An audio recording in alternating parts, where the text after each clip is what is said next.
Hallelujah. Topan tuni eiteng khang no ki khop ongjang thei ongjang sak the hi manin lungdam hang toy manin pilna siam na hile hang nei hile hang pasian in ongsang di nga ngai sun le hang pen ei ipil nai siam na to pasien trana ongin hile pen ei kiching jolo hi manin to hi man to pa khenga kahi na bangin ongsangin chin ki ap na nei ni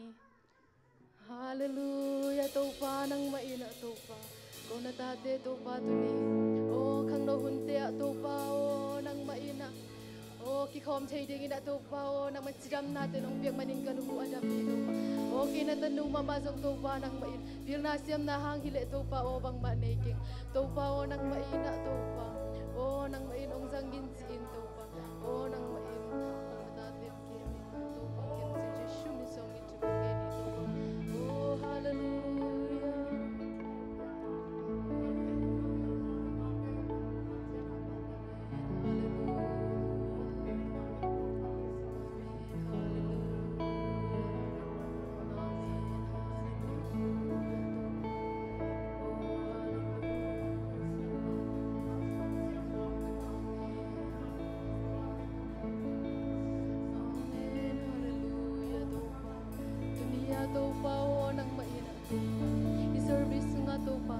Sa ding te dung ending te dung in to pa nang ni na tu pa yek sa ni o de sum song it kung ni sa ki hallelujah amen amen amen.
yo hon jaba ka onei ke ko ama pateni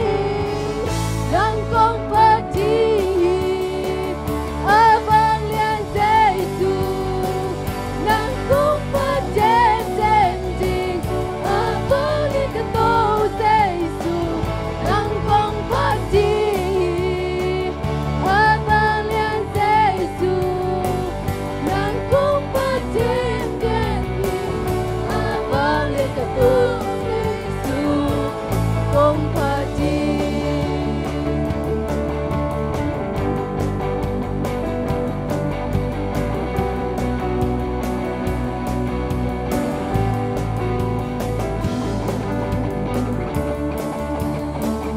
Giêsu on a min thang tôn tung ta hen lấy tung muốn kem tiêu an ki kelo day hun day lo nong ina a tôn tung ki kelo a tôn tung ni Giêsu ka hun kia pa ke yo hon kia pa ka onei kia ko ama pateni nang kong pati abang lian Giêsu nang kong paten ding abang lian ko Giêsu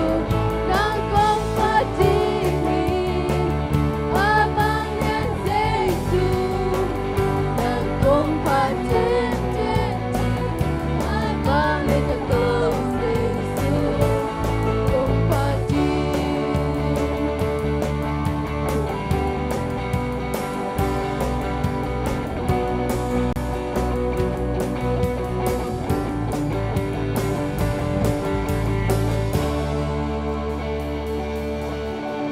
Amen, hallelujah. Toban bilna siam na hang ai yung sang hilawahi manin ipil na hang isiam na hang hilawahi manin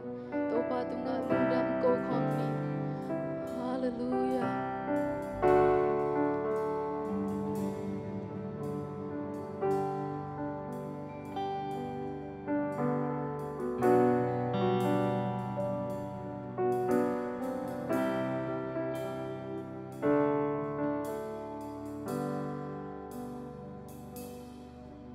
Kimi mo kanun tap na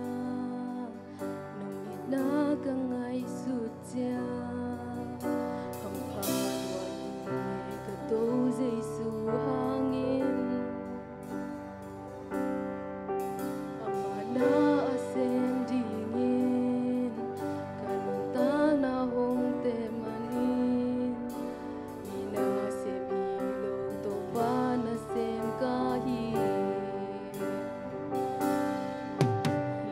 Hampat na tuang-tuang kahit kakahadat siyang kalipit siyang kataning kazilit nakitiw apyang sakpang abol bakan nilakipan ahapit pahilam ka kipoki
Hallelujah.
na to pa nang mai nung gua zo pi maning kalung hua dami tuni na to pa la sading te zong na to pa nang mai na atwam tom to pa nang mai tungen ding te zong to pa nang mai nung gua zo pi injin jesu min song in thu ko ngen hi